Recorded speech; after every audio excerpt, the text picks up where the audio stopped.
साथियों नमस्कार। आज मैं आप लोगों को एक और सच्चाई बता रहा हूं। बंजारा समाज के कई सम्मेलन राजभर पार्टी द्वारा किए गए और राजभर पार्टी के मुखिया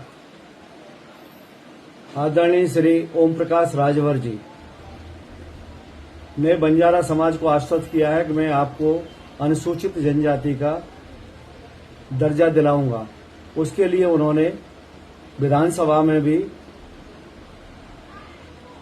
आवाज उठाई और विधानसभा में भी कहा कि बंजारा समाज को अनुसूचित जनजाति का दर्जा देना चाहिए।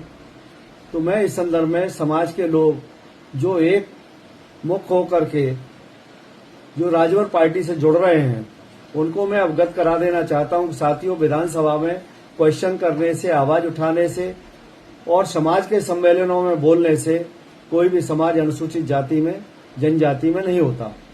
मैं आप लोगों को एक और सच्चाई बता देना चाहता हूं कि राजभर साहब का जन्म 1962 में हुआ, तो मेरा भी जन्म 1963 में हुआ है।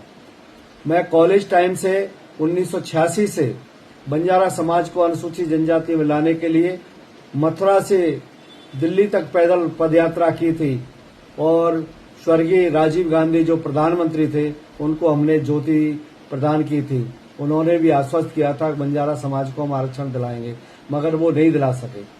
भारतीय जनता पार्टी जब से सत्ता में आई, उन्होंने आदरणीय कल्याण सिंह जी, आदरणीय राजनाथ सिंह जी, आदरणीय रामप्रकाश गुप्ता जी और आदरणीय योगी जी, इन्होंने अपनी सरकार में प्रस्ताव भारत सरकार को भिजवाए और भारत सरकार में प्रस्ताव जो टेक्निकल पॉइंट से लंबित है उसके लिए मैं अवगत करा रहा हूं समाज को कि साथियों, जब राजभर साहब आए और उन्होंने समाज को संबोधित किया, अपने समाज को, राजभर समाज को संबोधित किया कि मैं राजभर समाज को अनुसूचित जनजाति का दर्जा दिलाऊंगा, तो साथियों मैं आपको बता देना चाहता हूं कि राजभर समाज को अनुसूचित जनजाति का दर्जा दिलाने के लिए राजभर साहब अभी तक अपना प्रस्ताव भारत सरकार को नहीं भिजवा पाए।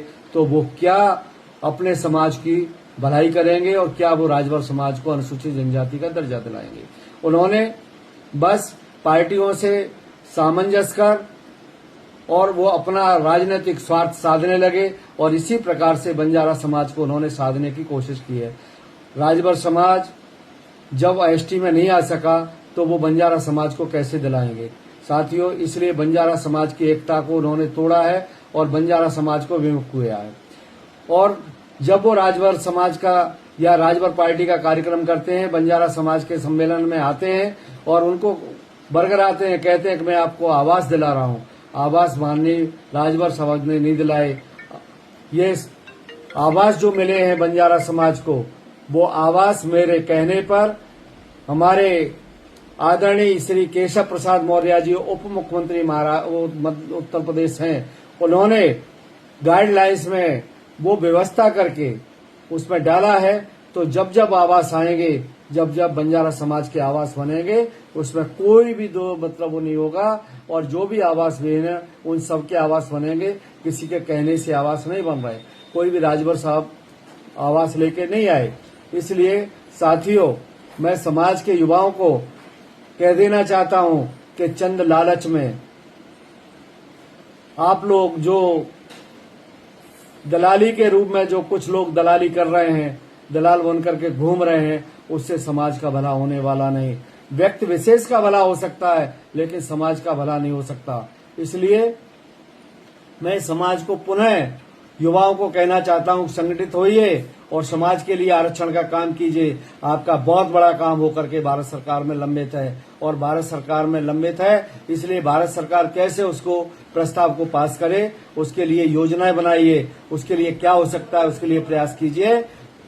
जिला कलेक्टर के यहाँ पर या प्रदेश में धरना देने से आरक्षण नहीं मिल जाएगा, आरक्षण तो दिल्ली से ही मिलेगा। इसलिए सब लोग संगठित होइए और एकजुटता के साथ समाज का प्रदर्शन कीजिए।